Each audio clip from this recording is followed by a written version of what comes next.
Good afternoon, everybody. I'm your host, Crystal. This is another edition of the 9 o'clock Meltdown podcast. And over Facebook video, as I adjust my microphone here, I have Tom Smouse on the line. He is a photographer, a music connoisseur, and a writer down in Minneapolis, Minnesota. Hello, sir. How are you? Thank you so much for taking time out of your busy schedule to talk with me and the wider world about photography and concerts and music and the scene. Everything, yes. Everything. Thank you as well. You nailed the last name, which is the first challenge for anyone. I grew up Smouse in so many different situations, from school teachers, from other parents, friends, and so task one, check, done. Good. You did a great. Good. All right. I love it. And now, Tom, we were talking a little bit earlier, and for a long time, my internet handle was Smouse, which is actually how you spell your last name, not pronounced the same way at all. So when we were talking back and forth there on Instagram, I'd always have to do a double take, because it was like I was talking to my old high school self. Well, there's not very many Smouses in the world. Most of my family throughout the Midwest here. Okay. I have, with such a unique last name, and I obviously use my last name in a way now to help identify myself. I mean, Tom is such a dime a dozen name, and I grew up loving that I could kind of blend in. As I've grown older, I've realized that my last name kind of gives me that chance to stand out a little bit and to help people know who I am. So I have had people message me from the East Coast and the West Coast trying to make a connection to the last name, because again, there's just not very many of us here in the U.S. Mm-hmm. It's definitely very unique. And for those who are trying to get a picture here, it's literally S and then mouse, which just screams uniqueness to me anyway. So yeah, Smouse photography, Smouse photography definitely has a ring to it. It definitely sticks in your head. I was reading a wonderful article about you in the Minneapolis Star-Tribune, I believe, just talking about your time spent with the music scene down there and kind of cataloging the music scene. And immediately I was like, I gotta know what this guy's about. I gotta know what's making him tick and what kind of goes on behind the lens and even in front of the lens as well. I myself really got involved in the music scene up here probably back in 2008 and really got involved and went to all the concerts, took all the photos, wrote about a blog about it, all that jazz. Needless to say, I don't get out as much as I'd like to anymore, but the pandemic and being an adult kind of gets in the way sometimes. Yeah. But I turn it over to you, sir. Let's dive right in. How did the photography kind of start for you? For me, I mean, I've kind of do a little backstory here. When I moved up to the Twin Cities from Iowa, I got into recording music and working with artists and bands, and I went to college for that.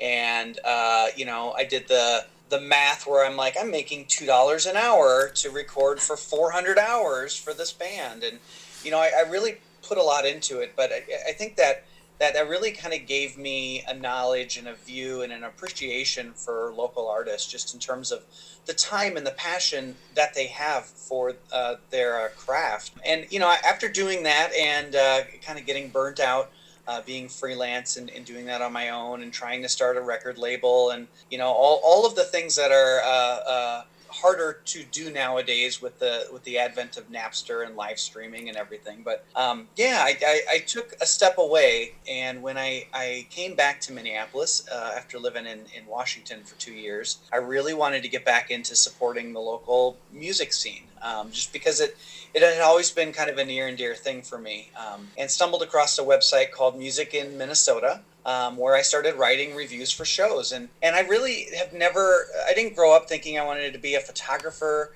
I mean, the closest thing we had as a kid, I had the Polaroid camera where you just snap your roll of film in one day and be done. So when I started going to shows and covering that, a lot of times I wouldn't have a photographer from Music in Minnesota there. So I would take these photos on my iPhone as close as I could get, and I'd come home and I would spend 2.5 hours writing this article, and then when it came time to add in the photos, I would be I'm like, how come my iPhone photo does not look like everyone else's photo. So it kind of became something that I wanted to learn to just be able to complement the amount of time and effort that I was trying to put into writing.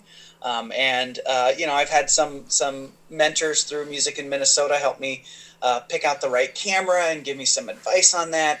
And I just picked it up and learned. I think it's a hard craft to learn in live music as your first, because the lighting in so many venues is difficult.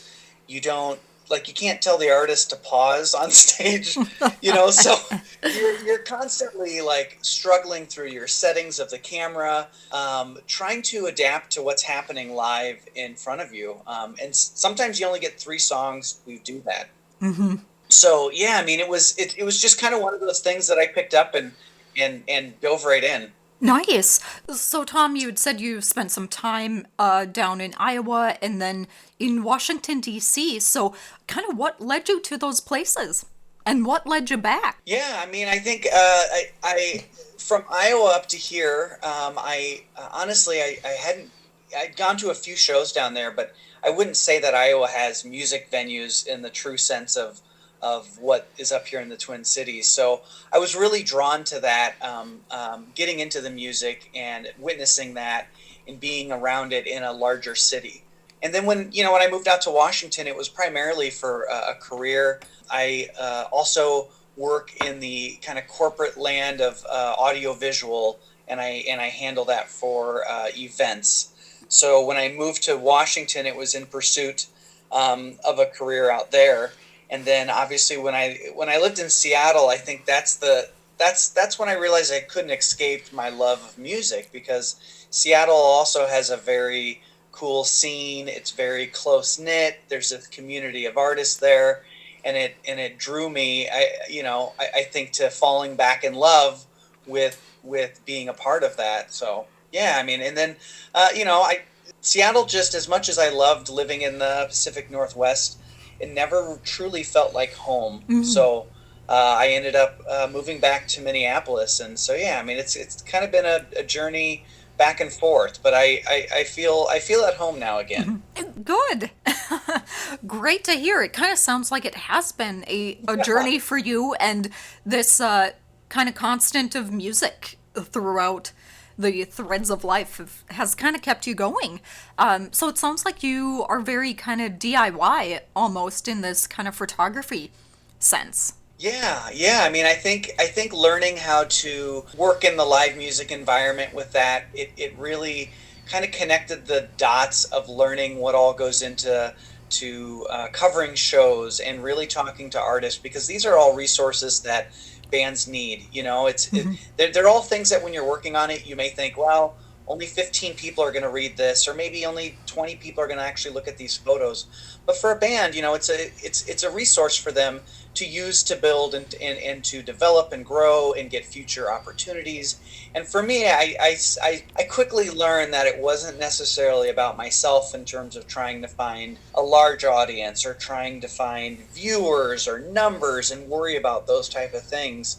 I was able to kind of step back and and know that I'm doing this to help support the people that need it. A little write up on a website can go a long ways sometimes for a band to secure that opening gig for a national artist, or a photo that they want to use for press. So I think the more that I do it, the more that I see the value there, and I really just feel like that's a good calling for me to use my services in that way. Mm-hmm.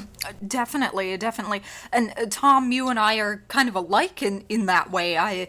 I definitely love kind of showcasing others and showing the world what people have to offer. So once again, thank you for taking time out of your busy schedule, it sounds like, to talk with me in the wider world about Smouse photography. So absolutely fabulous. So kind of sounds like you almost in a way stumbled into the music scene a little bit. So what kind of grabbed you the most? Was it just kind of the sense of community, the draw, or maybe the lack of somebody kind of covering bands in that way? I know, loaded question.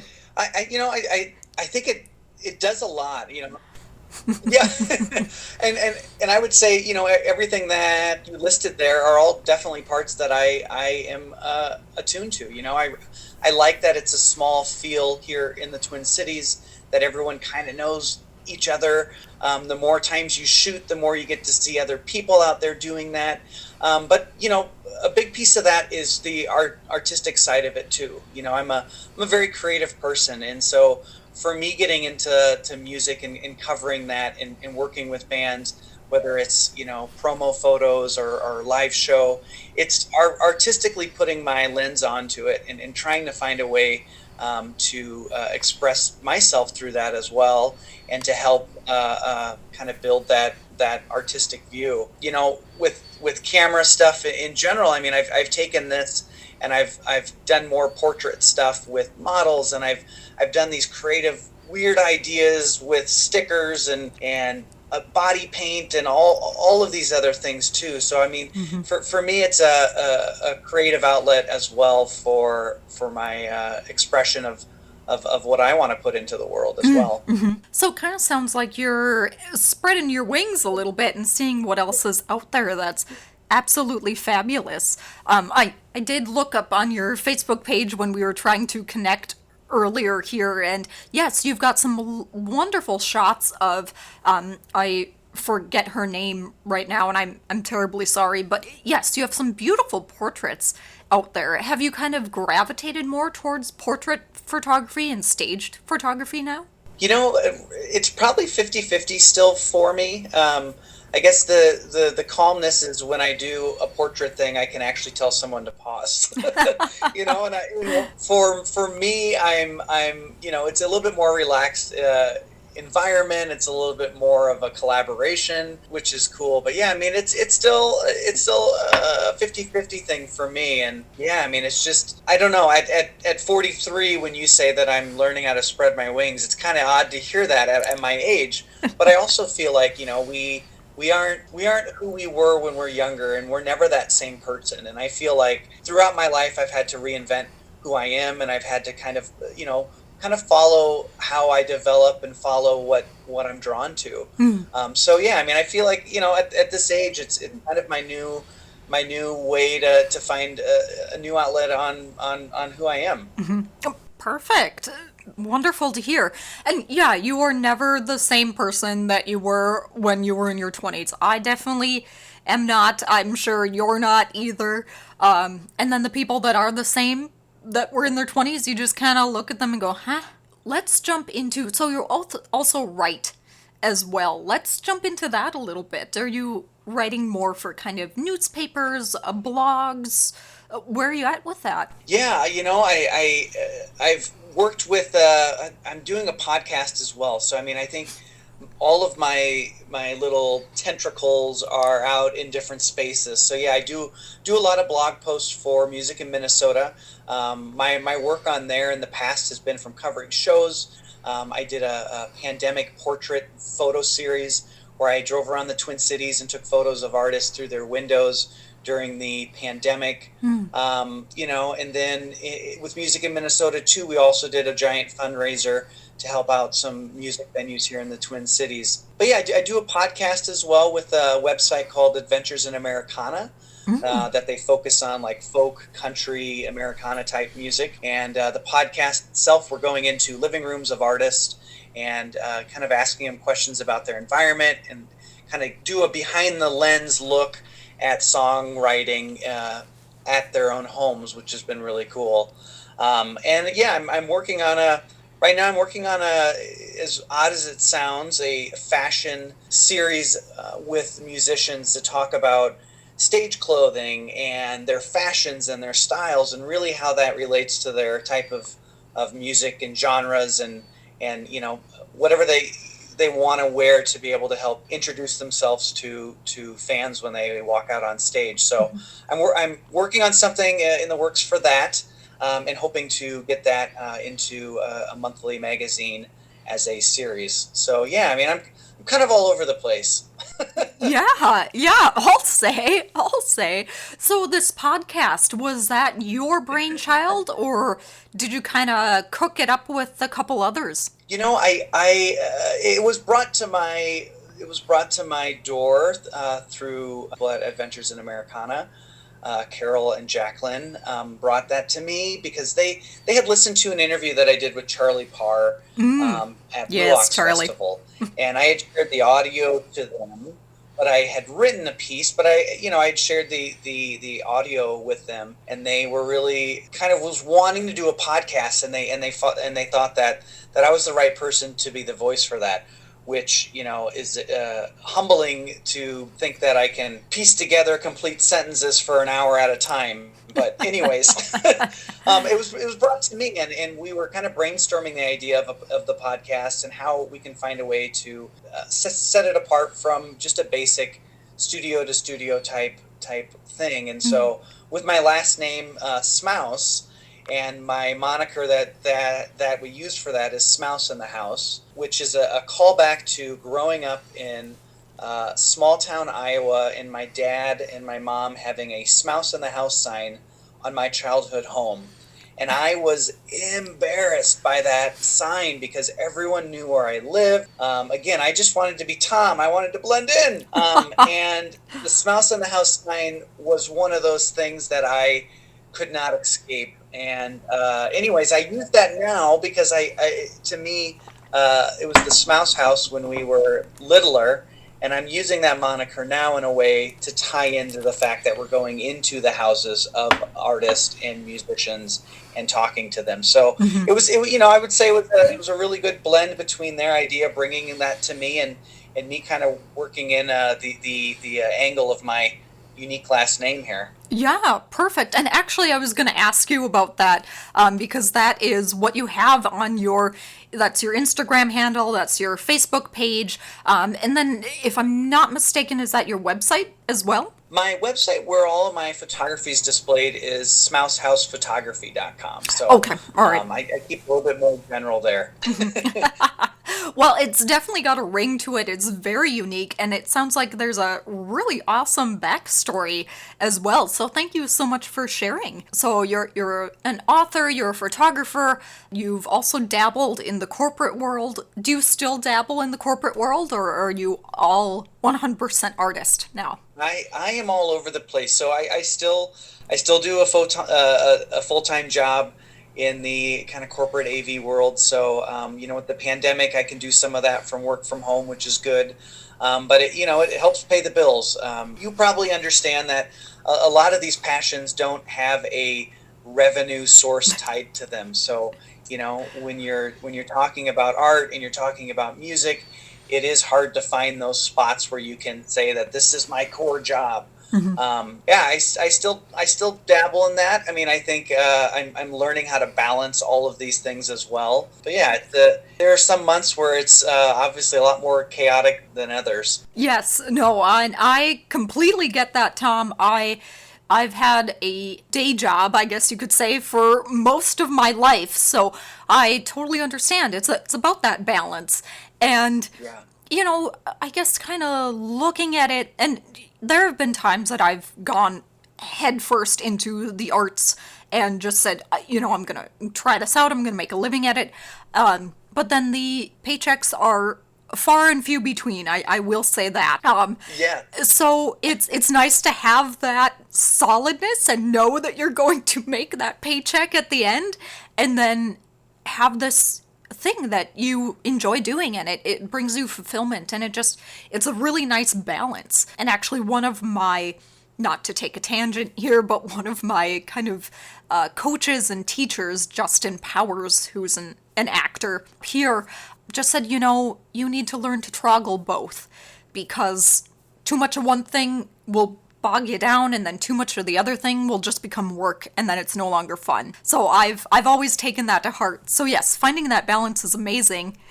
And it sounds like you've found that balance tenfold, which is absolutely fabulous.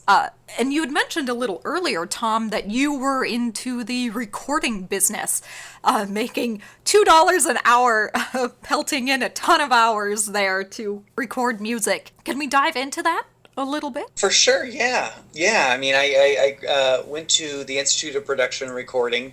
It's kind of an interesting story too. Like when I traveled up to the Twin Cities to want to get into music recording, I had no clue that there were colleges for this. Most of what I thought was apprenticeships and internships. So I went around the Twin Cities and knocked on studio doors, like just asking if I could work for free, which, 30 some doors later, no one took me up on that offer, which is kind of weird because, when you're just saying I want to learn and I'll do anything for free, and no one takes you up on that, I realize that it's a very small community. It's a very small workforce. The last place that I went to, the gentleman there basically gave me all the reasons why I shouldn't go into it and told me that I should really go back to Iowa because I was too old, which was because I was like 21, 20 and a half, 21 years old. And, but the good thing that he did is he lit a fire under me to want to do it more.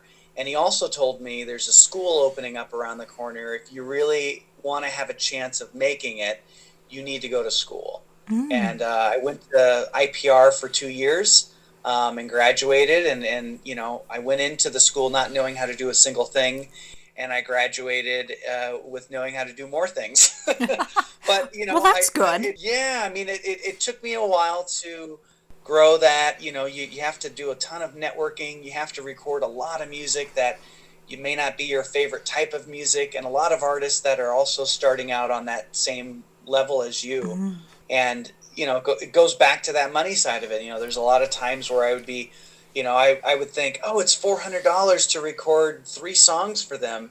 And in my mind, $400 was a lot. Factor out how much time it would take to record and how many late nights of listening to the same guitar take again and again until they nail it. You do the math at the end of it and you'd just be like, man, they got the better end of the deal, But it also, and I go back to it did show me that there are kids and artists and all sorts of people that have this passion and that they're willing to, put in the long time for it and willing to put money into it and willing to go through all of the same troubles that I had in terms of trying to make a living and trying to pay bills and food and, all of those things. So, it taught me a lot and it chewed on me, and I think I did that for 12 years and I kind of got to the point where I learned a lot and I made a lot of connections, but I was just burned out from it. So Tom, that's actually kind of interesting that you said that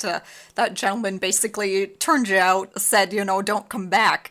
I myself have had that happen as well. And you can either look at it one of two ways. You can look at it as a complete failure and, oh, I'm never going to do this again, blah, blah. Or you can look at it as a challenge. It sounds like you looked at it as a challenge, as I myself have done as well. But that's almost like the overall vibe and the combination of what the art industry is. It's a lot of that competition and it's a lot of that, you gotta find somebody that you gel with and you gotta, work at it over and over and over again. And it's almost like you have to work at it 10 times harder than somebody who's just doing a regular job. So hats off to you for going for it and keeping it going. Personally, I am shocked that gentleman said that you're too old, even though you were only 21. Yeah, I think his point was that a lot of these people that were getting into recording were in bands. They had been recording themselves through a tape or through an 8-track or a 4-track for years, and so me coming in at 21 with having zero experience, I didn't play an instrument, I didn't know how to read music. I was already 5 or 6 years behind what he kind of considered the start of your progression. So yeah, it was a moment. I think I went back out to the car with my friend and I think I broke down and cried a little bit because for one, I just felt so defeated But then, yeah, I mean, there was that other side of that kind of was born out of that, where I wanted to prove this guy wrong. Had Mhm. no clue who he was. I still don't quite remember his name, but that was kind of the piece that it was that moment I was either going to drive back to Iowa and I don't know, be a farmer, or I was going to stay up in the Twin Cities and say, you know what, I'm going to Mhm. show this guy. Well, I'm glad you stayed here and showed him what for. So Yeah, if you're listening, buddy, I got you. exactly, exactly. So Tom, have you dabbled any more in that recording side of things? I know you said after 12 years you kind of got burnt out a little bit. Are you hoping to reinvigorate that side of things, or has it kind of you're on to other projects? Yeah, I mean, I've moved on. I think I have a golf. Oh, I'm trying to think of the right term, but I mean, I have a stable of like memories and stories that was the favorite. That was my favorite job in my life that I've had Yeah. of doing that. But yeah, I've moved on. I mean, I think it Mhm. takes a really heavy ear and a really focused ear to mix music and to record music. And I've kind of moved on to from that phase. I've gone back and I've mixed an album for a friend a couple years ago, and I dabbled back into it, and I loved going back into it to help out with that project. But ultimately, I think I'm more drawn to other things now. So Perfect. Yeah. It doesn't sound like you kind of stay in one lane, not to say for very long, but you don't stick with one thing, for your entire life, which is very cool. I love when people do that, when they allow their curiosities to kind of lead them other places. And it's totally okay to drop something for a little bit or to come back to it or just be like, okay, I did that, moving on. So that's absolutely fabulous, Tom. So now, where are you hoping to kind of take this photography and podcasting and blog writing and authorship and everything else that you got going on in your life? I hope I didn't miss anything. no, no. It's hard to say what that final destination is or what a goal is. For me, a lot of what I do, it's driven by the people I do it for. Hmm. I love to help out bands. I love to help out and support and write articles and provide that piece of the puzzle for them. But yeah, I mean, I don't know if I have a goal. I mean, it's hard for me to kind of think if there was a job at like Target or 3M that did all of the things that I'm doing now and had like a paycheck attached to it. That's my goal. But I don't. It's hard for when you dabble in so many things. It's hard for you to find kind of that final resting place that combines all of that into one role. Very true, very true. And I myself can attest to that. I did the whole live band sound thing. I did that for probably 5 years. I've done the concert photography thing. I did that for about 7 years. I've done theater. I've done radio. Now I'm doing podcasting, which is an extension of my radio days. I've dabbled in so many different things, but yeah, if something had a paycheck attached to that and I could do all those things, I totally would. But Yeah, sadly, I do not live in LA or New York. And even then, yeah, it's so hard to break into those scenes. I'll just keep my day job and do it as a hobby. yeah. I mean, I think that where you can find the most joy when you're not forced to do it. 40, 60 hours a week. There is something to be said about that where you can get burned out. And I found that. I loved recording music, but if that's your main piece and you love it, at some point there's that fear that you're going to get burned out on it. For me, being able to dabble in all these things allows me to still find the joy in that and still find the magic in that and still allow me to be inspired. Perfect. Oh, wonderful, Tom. Music to my ears. Now, Tom, if somebody is interested in either getting in touch with you or maybe contracting you out for a photo shoot or a podcast or some blog writing or what have you, how can they do that? You can send them all to smousehouse photography.com. I have a contact page there. I'm obviously active on socials as well, so via Facebook message or Instagram message. I do not have a TikTok yet, so at 43, I don't think I'm going to dabble in the TikTok world, but pretty much everywhere else. I mean, I'm on Twitter as well, Mhm. so yeah. I mean, I check all those things, and certain people like to communicate via email. Certain people like to communicate via text. Sometimes I have people reach out to me through Facebook, so you have to have kind of an open browser at all times. And that's what our smartphones are for. Exactly. Yes, fabulous. Tom Smouse, everyone, photographer, writer, music connoisseur extraordinaire, and Minneapolis artist. Thank you so much for taking time out of your really busy schedule to talk with me and the wider world about photography, concerts, and all of the above. Yeah, and I just want to say thank you as well back. I mean, looking at all the stuff that you've done and all the people that you've talked to, I mean, I really feel like a kindred bond here. We have very similar stories, so I mean, I, Yes. I find that that's really cool to meet people that are just as passionate or even more passionate. So thank you for everything that you do for your bands, and we I all try. try. We all try. That's all we can do at the end of the day, right? All right. Tom, thank you so much. Have a fabulous day. And this will be not be the last time we speak. Absolutely. Thank you. Have a good one. Thanks, Crystal.